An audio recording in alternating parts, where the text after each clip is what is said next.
இளம் வயதில் எவரெஸ்ட் சிகரத்தை ஏறி சாதனை செய்த ஆஷிஷுக்கு 40 லட்சம் ரூபாய் ஊக்கத்தொகை வழங்கப்பட்டது.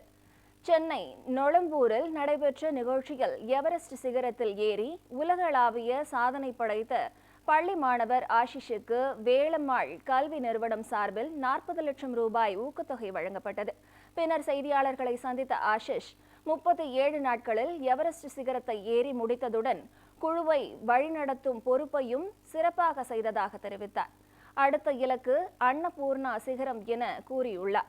அதே நிகழ்ச்சியில் பேசிய உலக செஸ் சாம்பியன் குகேஷ், இந்தியாவில் நடைபெறவுள்ள உலகக்கோப்பை செஸ் போட்டி இந்திய வீரர்களுக்கு பெரிய வாய்ப்பு என தெரிவித்துள்ளார்.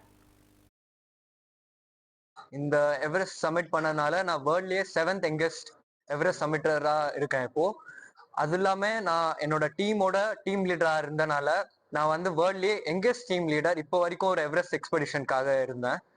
எனக்கு வந்து இந்த எக்ஸ்பெடிஷன் அப்போ வந்து ஒரு டீம் ஹேண்டில் பண்றதுக்கு அந்த ரெஸ்பான்சிபிலிட்டி என் மேல இருந்துச்சு.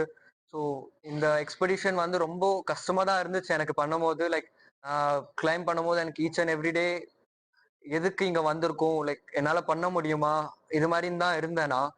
ஆனா எனக்கு வந்து என்னோட ஸ்கூல்ல இருந்து என்னோட பேரண்ட்ஸ், என்னோட ஃப்ரெண்ட்ஸ் இவங்க எல்லாம் என் மேல வச்ச நம்பிக்கை தான் எனக்கு என்னை வந்து இன்னைக்கு இங்க கொண்டு வந்து உட்கார வச்சிருக்கு. நவம்பர்ல வர வேர்ல்ட் கப் மோஸ்ட்லி இந்தியாவில் நடக்க போகுது. செஸ் வேர்ல்ட் கப் இந்தியாவில் நடக்க போகுதுன்னு சொல்லியிருக்காங்க. நான் கண்டிப்பா இது I'll take part.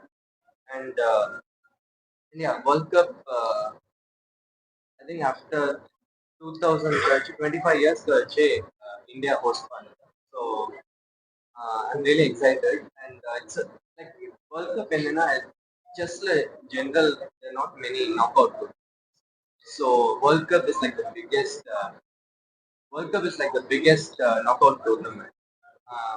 And India after the Chennai Olympiad, பெரிய ஈவெண்ட் இந்தியாவுக்கு வரதுன்றது ரொம்ப இம்பார்ட்டன்டான Indian chess.